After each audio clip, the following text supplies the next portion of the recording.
Itulah sebabnya kenapa kemudian Nabi SAW mengatakan kullu ummati yadkhulul jannah, setiap umatku akan masuk surga, kata Nabi, illa man aba, kecuali orang yang enggan. Alhamdulillahi rabbil alamin arrahmanir rahim. Ikhwani wa akhwati a'azakumullah, saudara-saudara jamaah zuhur Masjid Darussalam Pasar Kebayoran Lama, Jakarta Selatan, untuk melengkapi pembahasan kita dalam judul berkasih sayang sesama muslim, maka akan kita turunkan bagaimana kasih sayangnya Rasulullah sallallahu alaihi wasallam sebagai uswatun hasanah, sebagai contoh tauladan yang baik bagi kita. Di awal pertemuan ketika membahas judul berkasih sayang ini, kita sudah sampaikan ketika Rasulullah masih kecil, ketika Rasulullah masih umuran puluhan, 10 tahun, beliau sempat dibedah oleh malaikat Jibril, dibuangkanlah rasa dengki, rasa iri, kemudian dimasukkanlah kasih sayang ke dalam dada beliau. Nah, itulah sebabnya kenapa Allah Subhanahu wa ta'ala mengeluarkan statement di dalam Al-Anbiya surah yang ke-21 ayat 107. Allah berfirman, wa ma arsalnaka illa rahmatan lil alamin, dan kami tidaklah mengutusmu hai Muhammad melainkan untuk penebar kasih sayang di seluruh alam, menjadi rahmat. Rahmat adalah jalinan kasih dengan sayang, timbunan Rahman dengan Rahim. Itulah visi, itulah misi kedatangan Rasulullah sallallahu alaihi wasallam untuk menebarkan kasih sayang di seluruh alam. Ini pernyataan Allah secara global, secara garis besar. Secara terperinci Allah jelaskan lagi di dalam At-Taubah surah yang ke-9 ayat 128. Allah berfirman, laqad ja'akum rasulun min anfusikum azizun 'alaihi ma 'anittum harisun 'alaikum bil mu'minina raufur rahim. Ada 3 hal yang perlu kita catat, karakter mentalitas Rasulullah sallallahu alaihi wasallam yang diutus oleh Allah tabaraka wa taala. Allah berfirman, sungguh telah datang kepadamu seorang rasul dari kalanganmu sendiri. Rasul itu bukan malaikat, rasul itu manusia biasa seperti kita, tidak ada bedanya dengan kita.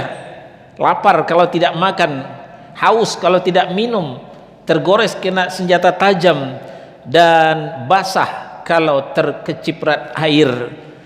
Itulah yang dimaksud oleh Allah, min anfusikum, dari kalanganmu sendiri. Bagaimana karakternya Rasulullah sallallahu alaihi wasallam itu? Pertama, azizun alaihi ma anittum, terasa berat olehnya penderitaan yang kamu alami. Kita yang merasakan penderitaan, tapi Rasul yang merasa keberatan. Rasul yang merasakan keberatan di atas penderitaan kaum muslimin sejak dulu sampai sekarang. Yang kedua, harisun alaikum, sangat menginginkan bagimu keimanan dan keselamatan.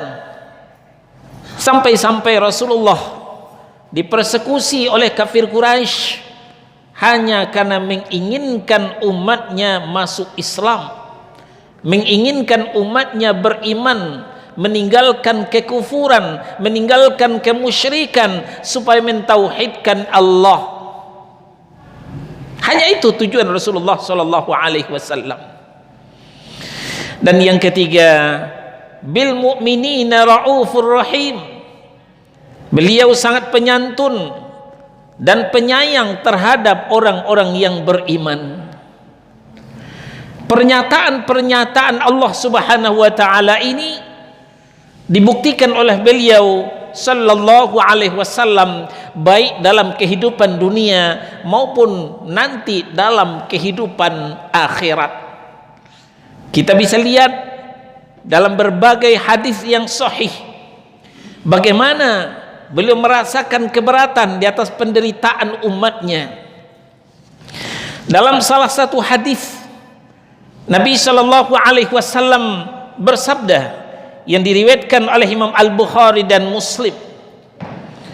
Kata Nabi, inni la adkhulu fi sholati wa ana uridu italataha fa asma'u buka'a as-sabi fa atajawwazu fi sholati mimma a'lamu min shiddati wajdi ummihi min buka'ihi.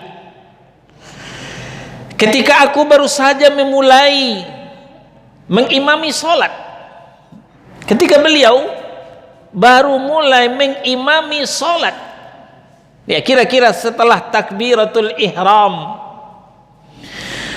lalu wa ana uridu italataha, aku berniat akan memanjangkan bacaan sholat, kata Nabi. Aku berniat mau memanjangkan bacaan salat. Tapi qadarullah wa ma syaa fa'al. Fa asma'u buka'a sabi. Kemudian aku mendengarkan tangisan daripada anak kecil. Anak kecil yang dibawa oleh ibunya ketika salat menangis. Kedengaran oleh Nabi sallallahu alaihi wasallam sedang mengimami salat. Lalu fa'atajawwazu fi sholati mimma a'lamu min syiddati wajdi ummih min bukaih. Aku pun kemudian mengurungkan niatku untuk memperpanjang sholatku, tidak jadi. Akhirnya aku memendekkan sholatku. Kenapa? Sebab aku ikut merasakan bagaimana perasaan seorang ibu ketika bayinya sedang menangis. Bagaimana penderitaan, bagaimana dukanya seorang ibu ketika anaknya sedang menangis. Bayangkan saudara-saudara, si ibu di belakang yang anaknya menangis, tapi dirasakan oleh Rasulullah SAW ketika mengimami sholat. Ini yang dimaksud oleh ayat Allah tadi, azizun alaihi ma anittum, terasa berat olehnya penderitaan yang kamu alami. Itu baru penderitaan seorang ibu, apalagi penderitaan banyak umatnya yang lain. Ini semuanya terekam dalam rentetan sejarah. Tidak jarang beliau kemana-mana menaruh batu besar di perutnya lalu diikat, karena beliau sudah lama tidak makan. Ada makanan beliau prioritaskan untuk umatnya. Umatnya duluan kenyang, baru kemudian beliau makan. Adakah pemimpin seperti ini pada saat ini? Yang banyak sekarang saudara-saudara, pemimpinnya kenyang dulu, bahkan ketika umatnya kelaparan dia tidak peduli. Tidak sesuai, tidak ketemu dengan apa yang dicontohkan oleh Nabi sallallahu alaihi wasallam. Beliau dulu yang merasakan lapar, baru umatnya. Dan sebaliknya ketika merasakan kenyang, umatnya dulu merasakan kenyang, baru beliau kemudian makan. Inilah tafsiran daripada azizun alaihi ma anittum, berat terasa olehnya penderitaan yang kamu alami. Selanjutnya saudara-saudara, pernah satu kali di dalam sholat beliau membaca Al-Maidah surah yang kelima sampai kepada ayat 118. Ayat ini menceritakan keluhan Nabi Isa alaihi salam ketika dikonfirmasi oleh Allah Subhanahu wa taala. Di ayat 116, wa idz qala Allah ya Isa ibn Maryam a anta qulta lin-nasi ittakhiduni wa ummi ilahaini min dunillah. Ingatlah ketika Allah berkata, wahai Isa putra Maryam, engkaulah yang mengatakan, engkaukah yang memerintahkan kepada orang-orang, jadikanlah aku dan ibuku sebagai dua Tuhan selain Allah. Nanti ditanya oleh Allah Subhanahu wa taala kepada Nabi Isa itu sendiri, kepada Yesus itu sendiri, yang dianggap anak Allah, yang disembah, dipuji, dielu-elu, ditanyakan oleh Allah Subhanahu wa taala. Nah, maka kemudian Nabi Isa menjawab, qal subhanaka ma yakunu li an aqula ma laisa li bihaqq. Isa menjawab, maha suci engkau, tidak patut bagiku mengatakan apa yang bukan hakku. Jika aku pernah mengatakan, tentulah engkau telah mengetahuinya. Engkau mengetahui apa yang ada pada diriku, dan aku tidak mengetahui apa yang ada padamu. Sesungguhnya engkau yang maha mengetahui segala yang gaib. Perbincangan Nabi Isa dengan Allah Subhanahu wa taala berlanjut kepada ayat 18. In tu'adzibhum fa innahum ibaduk. Ya Allah, jika engkau menyiksa mereka, maka sesungguhnya mereka itu adalah hamba-hambamu juga. Wa in taghfir lahum fa innaka antal azizul hakim. Dan jika engkau mengampuni mereka, sesungguhnya engkau yang maha perkasa lagi maha bijaksana.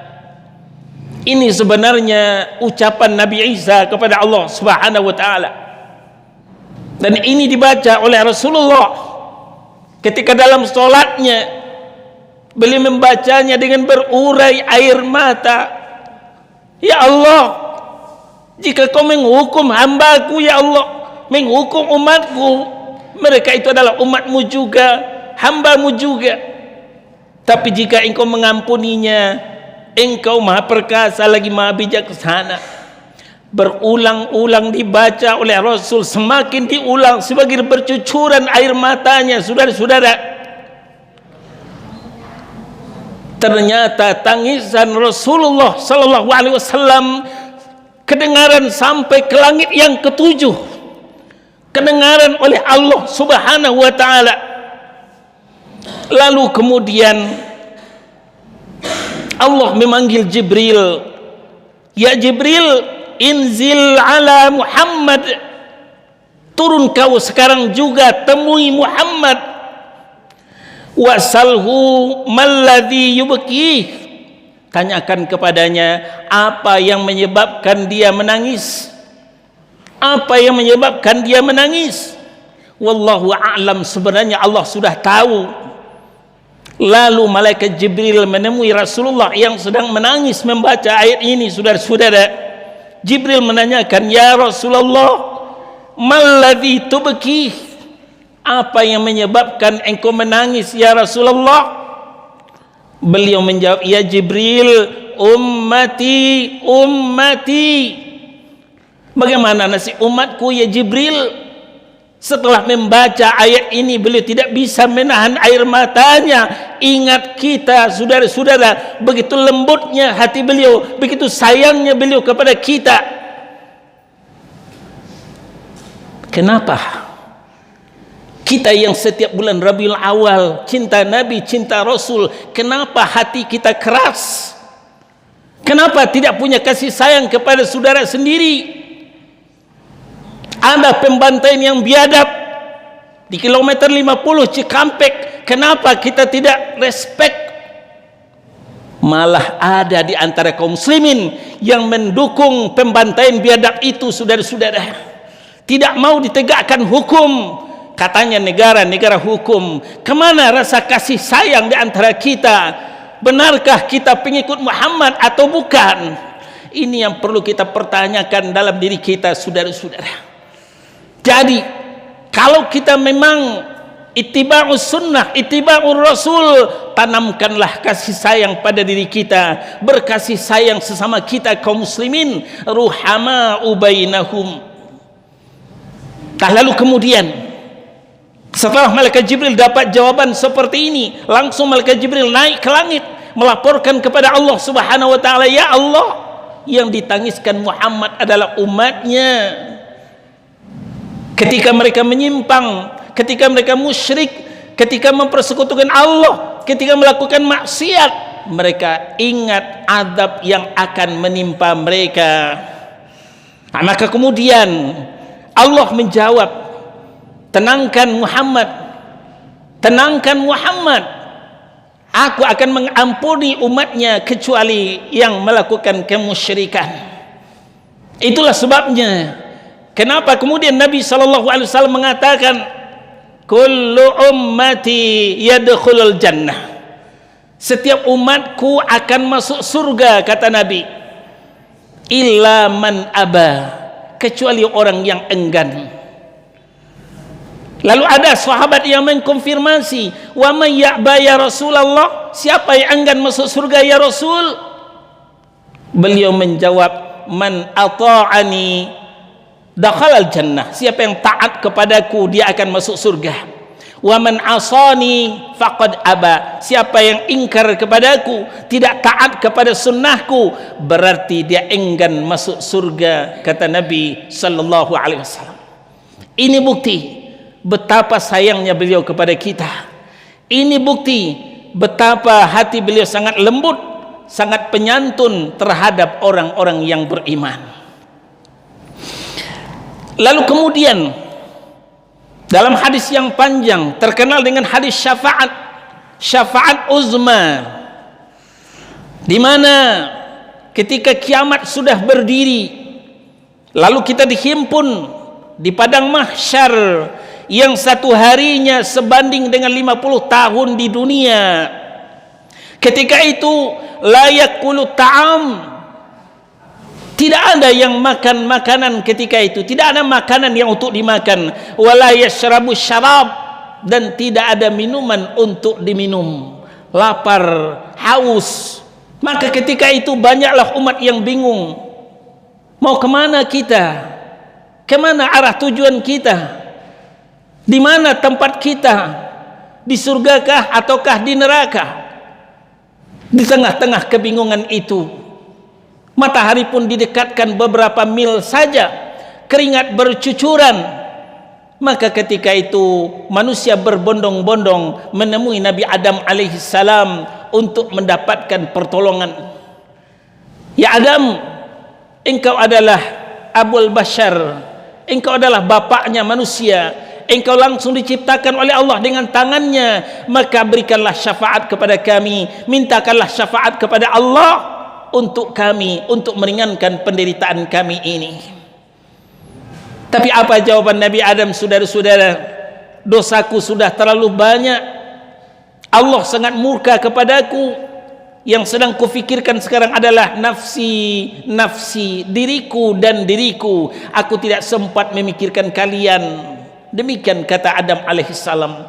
Pergilah kalian kepada Nuh, tapi Nuh demikian juga.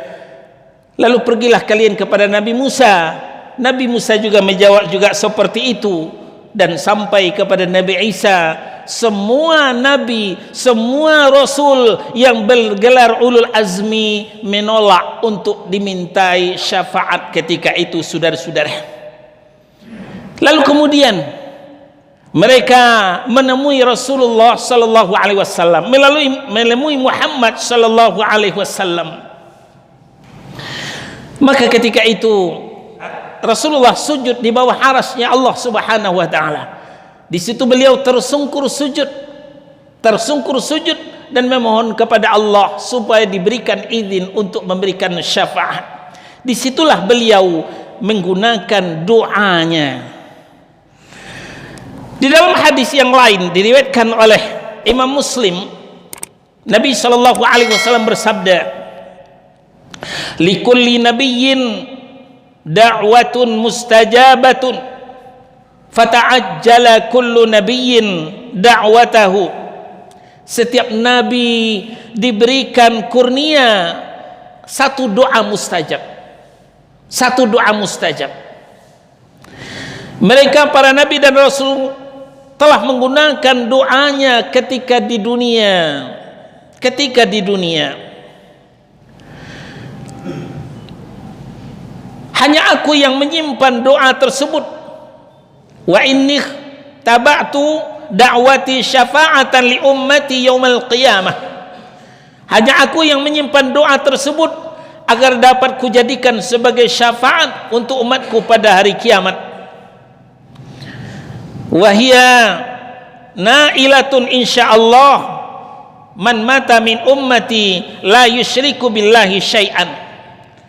Dengan izin Allah, syafaat ini akan menolong umatku yang meninggal dalam keadaan tidak mempersekutukan Allah dengan sesuatu pun juga, kata beliau. Ini beliau sampaikan.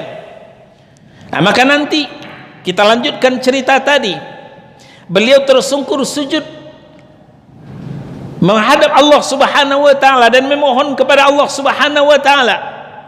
Lalu kemudian datanglah suara dari atas langit. Datanglah suara dari atas langit, "Ya Muhammad, irfa ra'sak, angkatlah kepalamu, wasal tu'tah, mintalah, permintaanmu akan diberi, wasfa' tusyaffa', dan mintakanlah syafaat dan kau diberikan izin memberikan syafaat," kata suara itu. Nah, lalu kemudian beliau memberikan syafaat, itulah yang dikenal dengan syafaat uzma. Dari rentetan hadis ini, saudara-saudara, kita bisa mengetahui bagaimana penyantunnya beliau, bagaimana sayangnya beliau. Dengan tadi beliau berurai air mata membacakan ayat Allah. Di situ nampak lembutnya hati beliau. Maka tidak benarlah satu gambaran yang digambarkan oleh orientalis, oleh Islamfobia, bahwa Islam itu dikembangkan dengan kekerasan. Di tangan kiri beliau ada Al-Quran, di tangan kanan ada pedang. Orang dipaksa masuk Islam, itu tidak benar, saudara-saudara. Kelembutan inilah yang kemudian membuat orang-orang terenyuh, membuat orang-orang lalu berlomba-lomba masuk Islam. Beda dengan kita, saudara-saudara. Kadangkala kita menangis, ada juga kita yang menangis, tapi karena bisnis kita tidak tembus. Ada juga kita menangis, tapi karena omset kita menurun karena COVID-19. Ada juga di antara kita menangis, tapi seorang yang kita cintai telah meninggalkan kita. Ada juga di antara kita menangis karena harapan kita tidak kunjung datang. Tapi tidak demikian dengan Rasulullah sallallahu alaihi wasallam. Rasulullah menangis bukan karena kepentingan pribadinya, tapi kepentingan umatnya, untuk kepentingan kita. Inilah yang dikatakan oleh ayat tadi, bil mu'minina raufur rahim, penyantun dan penyayang terhadap orang-orang yang beriman. Oleh sebab itu, saudara-saudara, sampailah kita kepada kesimpulan dengan melihat uswatun hasanah kita, seorang yang penyayang, seorang yang penyantun, tidak mengajarkan radikal, tidak mengajarkan kekerasan. Inilah yang akan kita tiru, inilah yang akan kita teladani, inilah yang akan kita contoh bagaimana kita menyebarkan kasih sayang kepada seluruh alam, khususnya kepada sesama kaum muslimin. Itulah sebabnya Nabi memerintahkan ufsus salam, ufsus salam, ufsus salam, tebarkan salam, tebarkan salam, tebarkan salam kepada semua kaum muslimin. Assalamualaikum warahmatullahi wabarakatuh. Ini kita tebarkan. Setiap ketemu dengan kaum muslimin, Assalamualaikum, walaupun kita agak susah untuk berjabat tangan karena COVID-19, walaupun tangan kita tidak berjabat, tangan kita tidak ketemu, tapi usahakanlah hati kita ketemu dengan sesama kaum muslimin, kita berkasih sayang. Ya, ini yang dimaksud dengan ruhama ubainahum. Alhamdulillahi Rabbil Alamin Ar-Rahmanir Rahim